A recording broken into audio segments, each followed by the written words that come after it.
The Dallas Mavericks defeat the San Antonio Spurs 110-93, and this is exactly what the Dallas Mavericks needed after 4 straight losses by no more than 3 points to the Denver Nuggets, the Golden State Warriors, the Phoenix Suns, and even the Utah Jazz. The Dallas Mavericks slowly slipped below 500, but after tonight's game, we are 6-7, still below 500, but slowly but surely finding their way back above 500. And even though the San Antonio Spurs didn't have their best players, it may not be a game to brag about. There were a lot of good things that we're definitely going to talk about in this video as we go over the box score, who really stood on business, and how can the Dallas Mavericks continue this winning streak that we have just begun.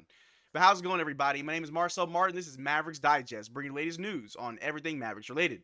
And before we start with today's video, we're currently sitting at 14,590 subscribers, which is crazy. We're less than 500 subs from our goal of 15K. But if you want to be up to date on everything Mavericks related, the live streams, the watch-alongs, and the news vids, make sure you subscribe so you don't miss out on a single thing that we do. Now, before we start with this video, I understand that the San Antonio Spurs didn't have Victor Wembanyama, the San Antonio Spurs also didn't have Vassell, so I understand. Some of their best players weren't there, as well as Sohan as well. So, yes, the San Antonio Spurs, they were banged up, they dealt with injuries, they had a lot of players out. This was obviously an easy win for the Dallas Mavericks. But as we have seen over the last several games, a must-win or an easy win for the Dallas Mavericks doesn't always come easy, as we did lose to the Utah Jazz, giving them their 3rd win of the season and their 1st win at home.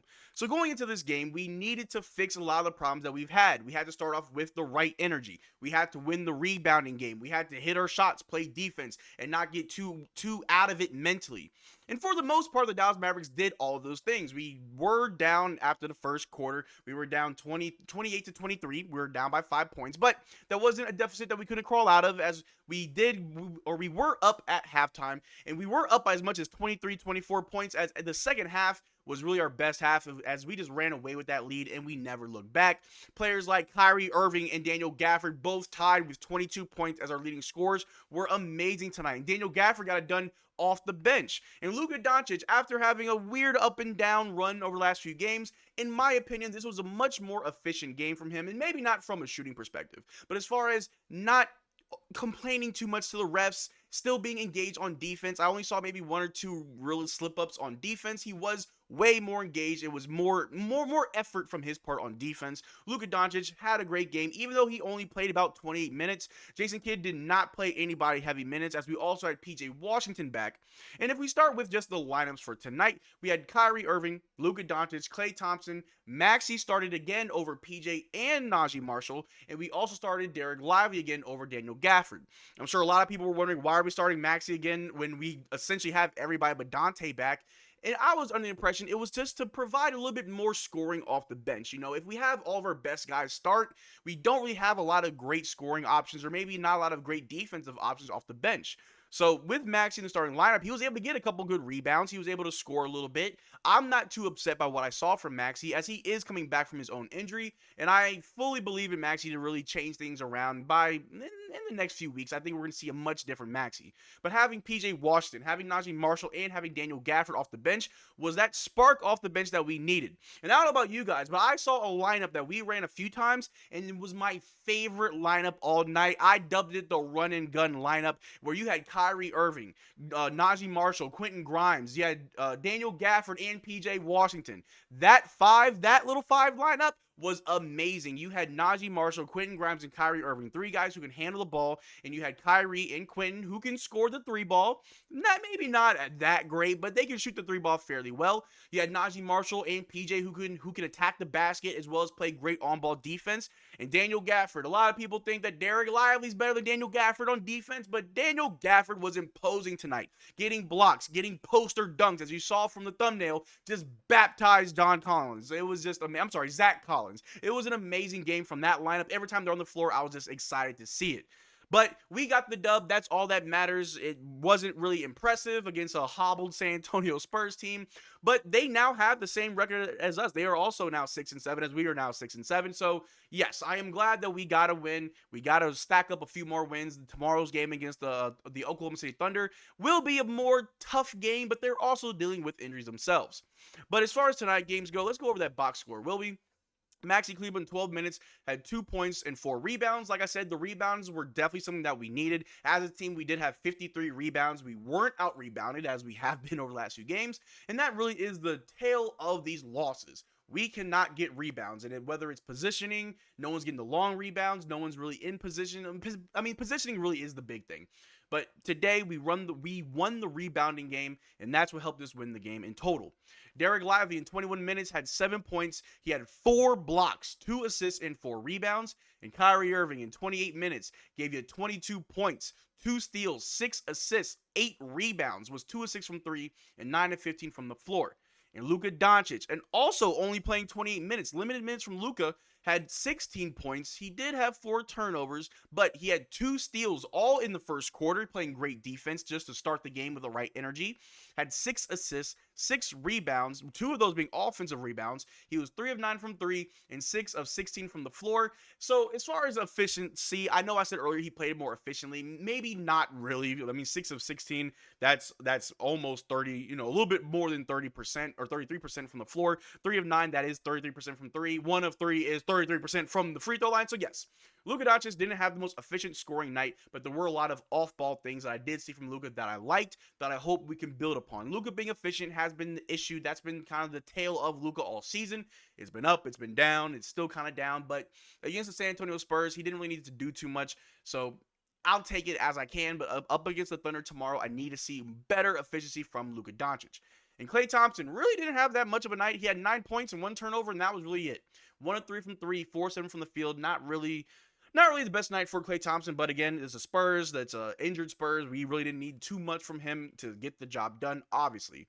And Markieff Morris, he got some minutes, as well as everybody who was available to play tonight did play tonight. Markieff, he played in garbage time, had 2 points. PJ Washington, his first game back, only played 19 minutes off bench. Didn't score as he only took 2 shots, but he had 2 steals, 2 assists, and 4 rebounds, and those are the small things that helped us play. Before the start of the game, Jason Kidd did say that with PJ Washington being back, he wasn't going to play 30-plus minutes, as no one played 30 minutes. I mean, the most minutes played was 28. So PJ off the bench, only 19 minutes, was able to really contribute in small ways. Again, not really needing a big performance from a lot of these guys because, again, San Antonio Spurs, no Victor Wembanyama. The other guys weren't there either. No Jeremy Sohan, no Devin Cassell or Devin Vassell. So we didn't need a very crazy performance from everybody. We just needed great ball, great team ball, great team defense, great team offense, and just really just build those habits to help us when we play against better teams. But to continue with the box score, Obax, he played in garbage time. He had 5 points. Najee Marshall, maybe not the most offensive game as he only had 6 points, but he did have 1 steal, 4 assists, and 3 rebounds, doing all the small things off the bench, and I can definitely appreciate what he brought. Dwight Powell, garbage time, 9 minutes, didn't really do too much. Daniel Gafford, though, in 18 minutes, 22 points, 3 blocks, 1 steal, 1 assist, 7 rebounds. He only missed 1 shot. Daniel Gafford definitely did his thing tonight off the bench. Nonetheless, it was an amazing performance. The defense was there. The offense was there. I'm not sure what more you could ask for. The landlord came, and he definitely collected on the San Antonio Spurs. Spencer Dinwiddie, only in garbage time, as we did trust Jaden Hardy a little bit more tonight, which I think was the right call. You had Quentin Grimes in 22 minutes, had 5 points. He did have 3 turnovers, but he also had 3 assists and 4 rebounds. Again, just like Najee Marshall, just doing all the small things as a role player should. Brandon Williams got some run, and Jaden Hardy in 19 minutes had 12 points, 1 assist, and 3 rebounds, was 2 of 5 from 3, just really being that little spark off the bench to just generate a few points here and there. And that's, again, something I can appreciate. When your entire bench drops, 30-plus points because you end up playing everybody off the bench, you can definitely get a dub. But in this game, there were a lot of things that I did like. Again, that lineup I told you, that run and gun lineup of Kyrie, Quentin Grimes, Najee Marshall, Daniel Gafford, PJ, I saw a lot of ball movement, a lot of moving, just running up and down the court. Great defense, great offense. And of course, it didn't include Luka Doncic. Not saying that without Luka, we play better than we do with Luka. I think the one thing we should really focus on is we look great with Luka. I mean, the numbers suggest that when Luka's on the floor, we have a better net rating than when he's off the floor. But if we can increase that net rating when he's off the floor, so it looks like, hey, if Luka's on the floor, we're deadly. If Luka's off the floor, we're deadly. That will make us the better team. Now, obviously, against a team like the San Antonio Spurs, I understand. It's the Spurs. They don't have Victor. They don't have any of their best players. It was Chris Paul and a bunch of role players. I mean, Champagne was hitting threes on us. Harrison Barnes has our number, obviously, but it was all about building those habits. It was getting kind of that moral victory. Like, hey, we lost to some of the best teams in the West, and then we lost to the worst team in the West. We need a win by any means necessary just to make ourselves feel good so we can go on a little run. We're on a 1-game winning streak. We play the Thunder tomorrow. Hopefully, we can make it a 2-game win streak. But tonight's game, it was a win that we needed, and that's that. But there was only one player, in my opinion, who stood on business. And I think we all know exactly who that was, as that player was Daniel Gafford, the landlord, dropping 22 points off the bench, was 9 of 10 from the floor. He had some rebounds, he had some blocks, he was doing it all. Daniel Gafford, in my opinion, definitely stood on business. If we take a look right here, just to bring it back up, Daniel Gafford in tonight's dub, 22 points. He was 9 of 10 from the floor, 4 of 4 from the free throw line, with 7 boards, 3 blocks, 1 dime, 1 steal. Big night for the landlord in only 18 minutes. Very, very impressive. But another thing that I wanted to bring to your attention was this right here. Shout out to the homie Noah Weber. He came through on our 24-hour stream the other night, but he tweeted out saying, Mavs center Daniel Gafford about how it feels to get a win after losing 4 straight games. Daniel Gafford said, like, the world is off of our shoulders now. We came out, we was positive, energy was good. When it came to frustrations, we fought through that as a team. We found out a way to get through obstacles together. And that just really shows you that the Dallas Mavericks, the roster, maybe had a mental block. Maybe they were in their heads. They weren't playing together as a team. And tonight, again, a very easy dub. We didn't win the first quarter, but the next 3 quarters were definitely ours as they worked through those mental blocks, as they worked through those frustrations, as Daniel Gafford listed there. And that's what matters. When you come together as a team, there's nothing that you can't do. And it's good to know that the guys are working through those problems. Another thing right here, though, Daniel Gafford ended the night with a season high of 22 points while adding 7 rebounds, 1 assist, and 3 blocks. The Mavericks are 4-0 all time when Gafford scores 20-plus points, so maybe we do need to go to Gafford more. Maybe we need to feed the big man, give the landlord the rock, because when he's at the rim, he has a very good touch. Again, only missed 1 shot. Everything else went in. Even gave Zach Collins a little poster himself.